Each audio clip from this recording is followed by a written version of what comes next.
ko groupe de bolo bolo be dawa de ke mi ka dawa sugu ka devant ke ni bidia mo ni nyogonche misali la hari mununte silamo yero kereche wulu kereche be deva ke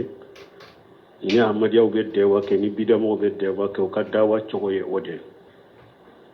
ulubo otonna atoimbe yoro chama ulube woribo ala yala ube chogodi bo hada maden ka groupe ke créer mujadalan doron kama salafu salu ka tabulo toye groupe be créer dawa de kama udu ila sabili rabbika bil hikmati wal mawjati li hasana ala ko cide ma wolele ke kati tigi ala ka sirama ni kodonye ani wajulu ce chogonyuma delila qur'ana ni sunna mo be dawa ke ni hikima de wal mawjati li hasana qur'ana ni sunna mujadala devant venade ni mo mi maso ala tama wode ya to ayay laba ko wajadiluhum billati hiya hasan la ñini lesiri hadama dem de ke wolele kala de folo ka donin nafa mankala ka do ka kanda do ka doni nafa mankala ki sugula ni doni ñini folo ka doni nafa mankala ka mogo wole kana dinama ni doni abekum inna ko ayawre kul hadihi sabili adu ila allah ala basirati ana wa man tabani ninde ne kasirae nimbe wolele ke katama ala basira doni ka ana wa man tabani ani mogo tuguranko neni mogo tuguranko ciden ko aleo ani mogo tugura aleko dawa ka keni doni de doni haqiqa ka sori bolo ika dawa keni ode donc ni mogo min ta nana jidalula eye subu hado soro mogo do bolo iye tawilatu do soro mogo do bolo wajadiluhum billati hiya hasan wala ino tigibe dewa ke kaderi law yira ñogo nani ko nanjiye dimite collecte donc ñogo ewa ka ni ñogo sosoite ani ñogo ndate katiya yira ñogo na dro kadde law yira ñogo nani to ñuma ni dele lawye o jali du billati hi asana iboke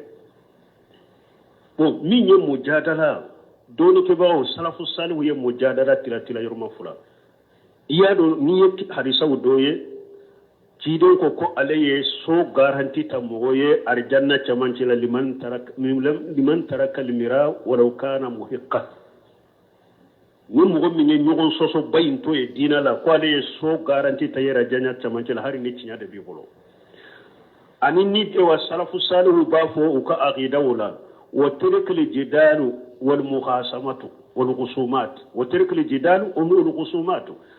nimbe usul sunna limam ahmad ani ka jidalu toye ñogo soso bambali ani kelew ika ulu toye abi risala kono wa tarkil mira wa jidalu wal jidalu wa tarku kullu ma ahaddathahu al muhaddisuna aben ka risala re kam muqaddima kono abe sarafu tabulo ko fo wa tarkul mira wal jidalu ñogo soso ani ñogo ewa deba chamani fe ika ulu toye dinala ni ewa ayo fana dobena munumbe ewa nyugo soso ani ewa jidalu no botanu kambila la anyi aya min ko jaliru billati ahsan udu ila sabila rabbika bil hikmati wal mawjati al hasana ha wajadiru billati hi ahsan illa alladhi jalamu jidalu al hasana beke cinyani nay illa alladhi jalamu munye bambanti kanna gelay donc la doni ke baga wuye jidalu ani deba uya tila yoroma fula cheikh muhammad ibn salih usaymin rahimahullah ako jidalu ko tila lendo ko tila yoroma fula de ni hada madembe jidalu ko ka deba ke ka cinya de nyine ka cinya sabati ne ka jidalu kunye de mbe cinya de nyine hari ne cinya in kera nye yere de ka la nyine ka cinya de nyine cinya min nyen ka tuga ko ni jidalu kani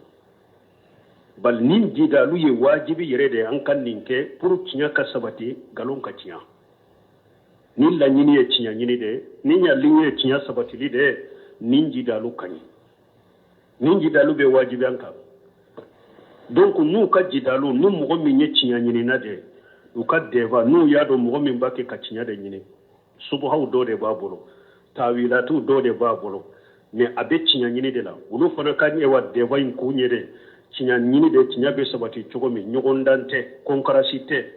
kelewte mugasamatute bo o deva suko bashi tala ka deva ke cinya ka ke cinya galon ka ke ngalo e bashi tola jidalu chogo ya fulana jidalu minyede kele doro mugasama wajadalu bil haqq liyudhidu bi wajadalu bil batil liyudhidu bihi al haqq nin jidali suwa tebbe mo woni mo kan nenke mo min ba ka deva kede ne bin ka galon min nan bin ka bidan min nan ne be deva ke purum bin ka bidan nin kan galon sabati chogo mi de mo min ka jidalu yenni ne salafu salu ko ini ninde kana deva ke sarafu ka tabulo da ni yen nin do mo la ina kana deva ke donc hodi ato ahmadiya ka deva fule doni ke bago ko deva ko manka ulu tala ulu taye dronis fa ngabe silamiya la yoromi abu wele silama nyema bu wele kiri tigala bu wele aw ko cide labante cide nye aya fule ako cide laba ye cide ne hadisa fule ako cide laba ye cide nde e ko chogodi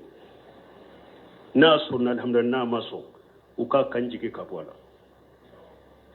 ulu dewyo de ulu tay men ni eko unu ulu ka deba ke ulu te chinyanyine nayo ulu ka deba kunye de galon min bimbolo de bidia min na de fonko de sabati mo min tay o de salafu kiki yere kolo sini nen kana deba ke e pinni deba ke la min be do deba la uko akake doni ke bayre ruasighuna fil ilmi bete do silama doni ke ba bete deba ke bagayre bidia mo fede parce que min be deba ka kasoro doni sabati lende bi bolo subuha fililika ibe se ka jabi ro qur'ana ibe ka jabi ni sunna nuna nan parce que yo bidia mo galombe munum bolo o ka deba utena ni foye mo ka ni subuha ute aya mutasabiha hadisa mutasabiha subuha da madde be nyini ka filika na ya soro doni sabati lente e bolo subuha do filila e ka I desera ka jabi e ma malo yaw iye cinya inde malo ya e ba ke ka cinya min defa iye de malo ya o de ya to doni ke baga ko mo be kanado de ba keneka doni ke baga be kana ayire fili de ba keneka ni doni sabati lente bolo sino ni doni sabati lembi bolo ibe de ba ke o ba de ba de latemune buna basita ali tilila khawariju mo ba woro de farala nyon ka harura dugu de do ali ibn abi talib ibn abbas ko alima yale be se kanya mariya din katan nunun kuma nyogonyawa akombe sira inu ye kana ko jugu ke da ko ayu ibn abbas tara ko kuma nyogonya ba fula de tobira ayu kuma nyogonya subha munun tumbu bola ya be jabi ba fula tobira ba woro de tundu ba fula tobira banani to ali ibn abi talib na jama yulu kele ko fa donc ni yere ya do doni bi bolo ibe se ka deba ke mo gonno fe min be tianyini la mais mo te tianyini la abe galon min na ja kun kin ka galon de sabati no kana deba ke donc ka dawa ka lesiri ka kafo ka lesiri ke dawa ka bil hikma wal mawjati li hasana ani doni ka ni mo min nana korse nyugo na fo atenya nin ka deba ke nu ya do atigi ye tianyini na de abe tinya sabati de nyini uno ka deba ke na doni bu bolo min na yu ya do mo la ko kan na gelende do bambanti de do aleka deba kunye de fonkin ka galonde sabati nteso fonkin ka bida de sabati kuma nyogo ne o katige uno che uno kana deba ke ile la ka yesheru Muhammad Nasir Albani do ya wole telefoni la bidia mo de do aya suro na tigi kuma na ka koro atigi maso asagira ka Albani wole aye telefoni ta uye nyogo fo ako ina na tinyanyini de laba ube tusuru ibi taindeka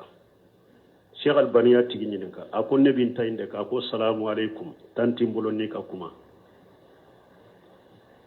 walbani kele de yafo ako talibul haqq yakfiyahu dalilu ako tinyanyini na della kele mbabo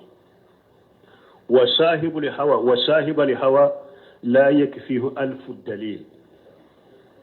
akom men nindi wotigi ko delila bakele tabo wa jahilu yu'allam me koni mugo min ye jahiliye kandu ela duniya wa sahibul hawa laysa lana alayhi sabil men nindi wotigi sira tambolo kato tigima donc deba ke chogo ni mugo min be tinya nyini de la ino be se ka deba ke parce que dere la kelembale wasa no ni mugo min nindi wotigi ni bidia de ba ke ka bidia sabati kana deba samayina che dele la ba kele tabo jahili ibe se ko de la dunya neta do de mba fe ka do de ibe se ko la dunya men nindi wotigi sirati bolo katoma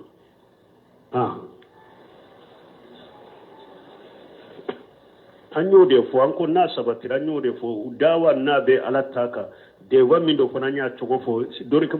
ko de wa min kani ni bo ulu de ke mo min ka de wa mani ko toy ulu sugo ko de medina de melide do nta fu mo kana ka wari do ala wa alaikum salam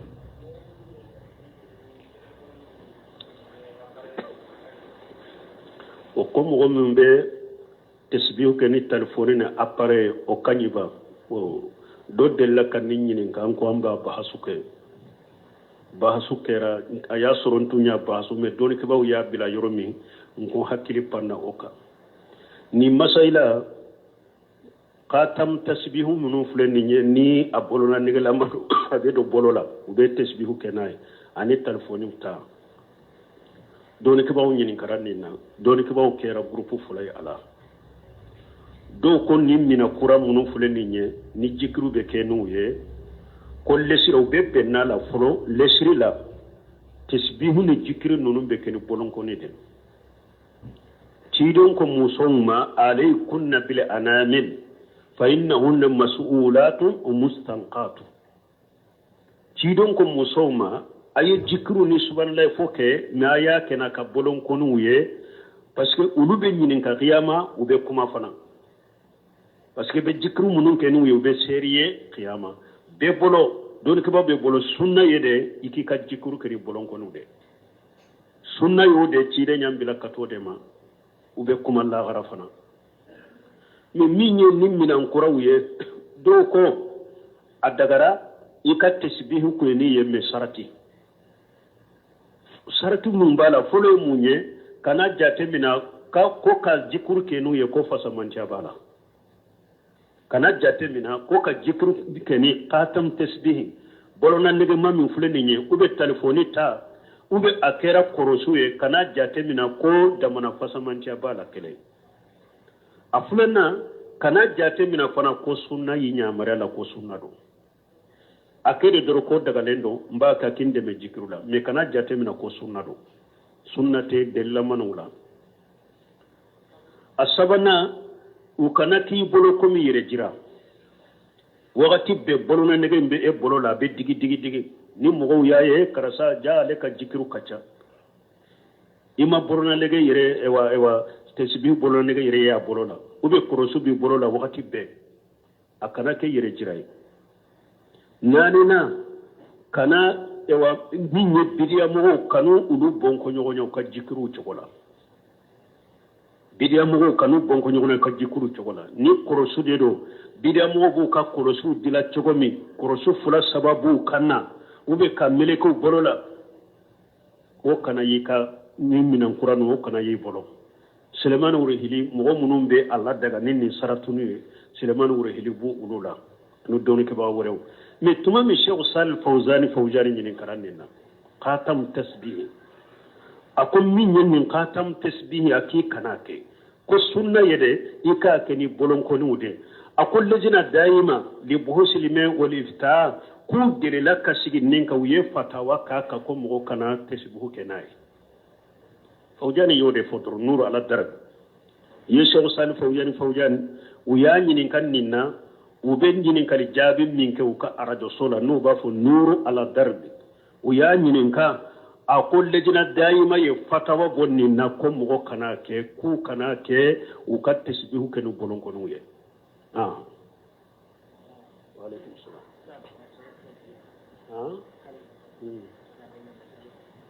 kamu ko cɛ ka kale da bɛ cogo di dɔɔninkɛbaaw ko ni cɛ mɔgɔ min ye fɔnanka ye i kana kale da n'i tɛ ɲa ko n'i bɛ da su fɛ i bɛ kale da ni dugu bɛ jɛ i b'a ko ka bɔ i yɛrɛ la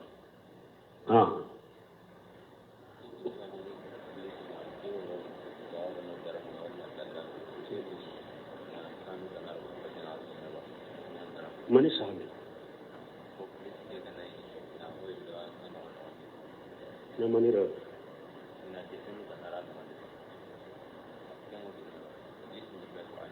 klisi ni mani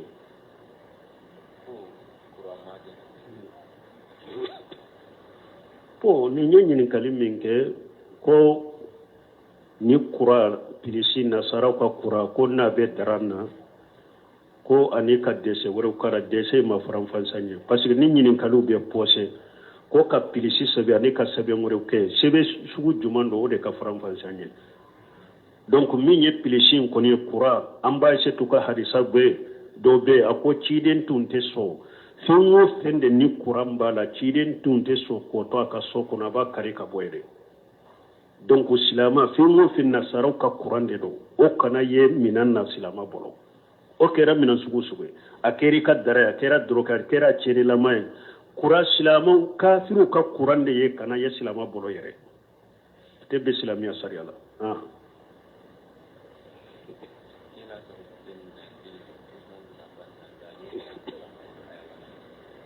ko yala tun sabatira ko Usmana Bunafana tun bɛ korana jigi arakan kɛlɛ la o sabatira ba Buni Hajar y'a fɔ Fathul Bari kɔnɔ a ko a sabatira jama caman bolo sɛbaw la sarafuw la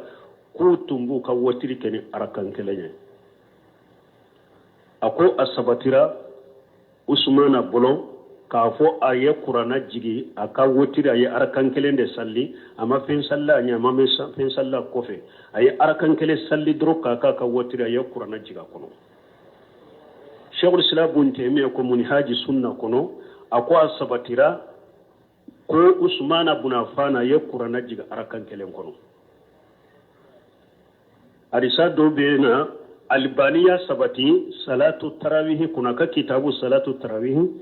في كتاب محمد بن النصر كابو سعيب بن يزيد سعيب بن زيد يزيد ما كو أكو سمان بن عفان كو أيه قرآن جك أركان كلام كنو الباني كو سندو سهلنو معنى ابن حجر يا سبتي أيا سها شيخ الإسلام ابن تيمية كو سهرا سبتيرا كو سمان أيه قرآن جك أركان كلام كنو شيخ الباني يا لا سها الصلاة التراويح كنو كو اوا عثمان بن عفان يقرأنا جغارا كان كلام كنو أصبتيرا إرواي دولا أكم موسو دو دي يافو كافو تمامو دو نو سمانا كاكا كانتيجي أكو أي مغو كانتيجي مغو مي أرا كان كلام كنو أبي قرآنا كلا كافوري أكنو أصبتيرا دون فناي شعيب ابن يزيد وبي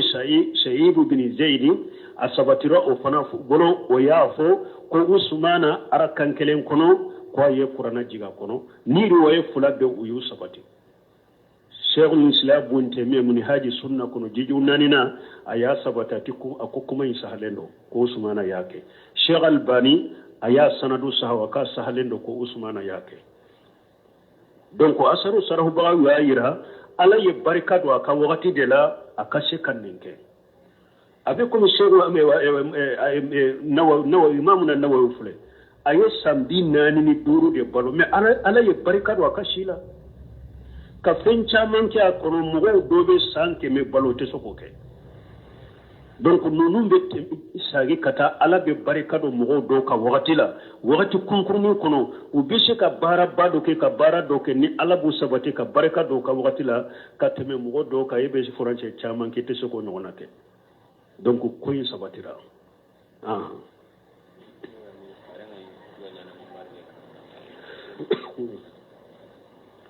ko ciden tun bɛ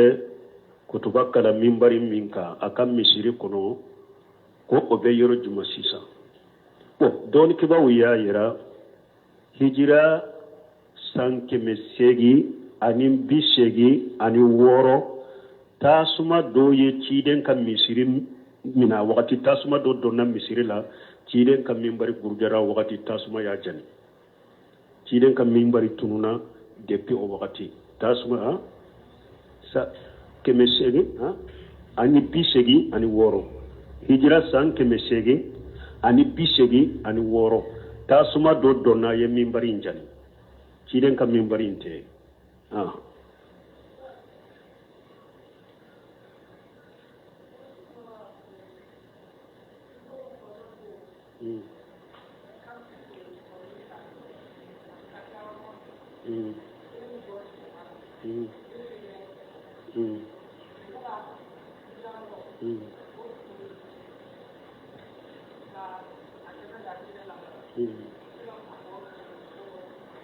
bo bidamugo fana tilalen do fula de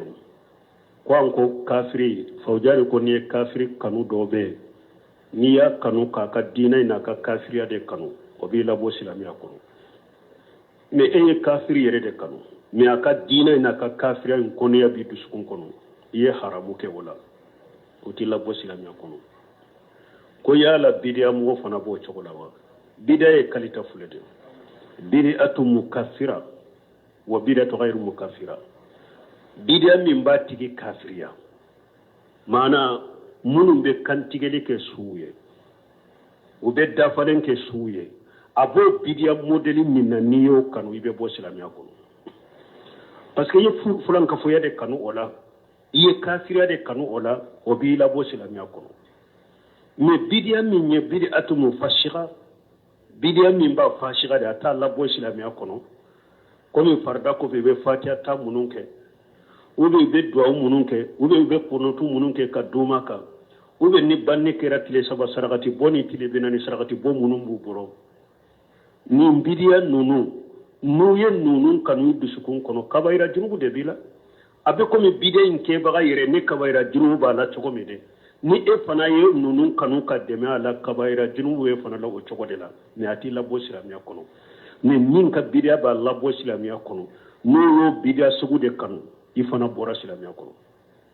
mais mina bida min ta tigi la bo silamiya kanu ni yo kanu ibe konte bida mo yi comme a chogo mais ifana ka bida e kabara jurumu de na bi kanna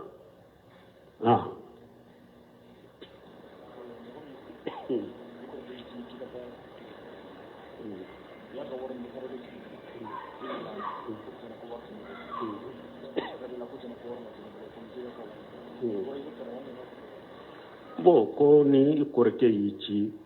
ko kata sigreti sa etara sigreti etara wori ndo credit etara do credit la ima soka do sigreti la ina na iko ama ko wori tununa akom wori matu tunu ama daila ko ka wori matunu ibasara ko ibo sarawa ibo sarate ate daga ika ka wori do credit la ajeya ye ka fonte sikata sigreti sa ye parce que ko sigireti sani sigireti ya haramu de nte se ki deme ola ou bien ni be ujura wore min fo ni ta ka wori mina ni be bo abolo ibo ujura fo mais e kana ta wori mina kata wori ndo kredi la kasage ka galon tige otebe e be fere ke ki yere nyini ni teta akachi na chogomi ibo de ke parce que ala ko wala taawanu ala li ismi wal udwan ala ko kana nyogon deme junubuni ya dala sigireti mi haramu de junubu de do ate daga e kata sigiretin saye me ibe se ka bo abolo ni chogo minye ibo de ke me kanata ka wori do kredi la ka galon tige ibe galon tige ri junubu soro ni galon min tige abe galon tige junubu la sima ibe ala ya fa de la ka ya fima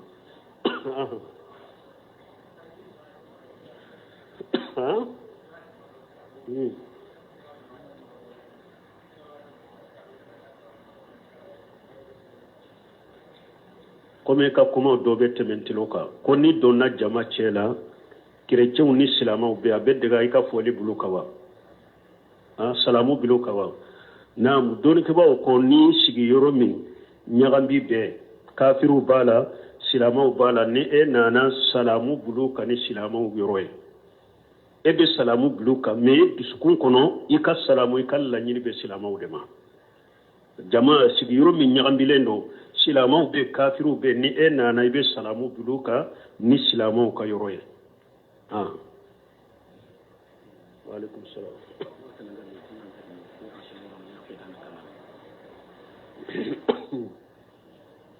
ko do ko ewa ali ashaira ko ka aqida mun ye ali ashaira ka aqida min ye ala ka mankutu ma sɔn olu de ma ala ka mankutu la olu ye 7 dɔrɔn de sabati komi kuma o yɛrɛ ma sabati komi sunna mɔgɔw cogo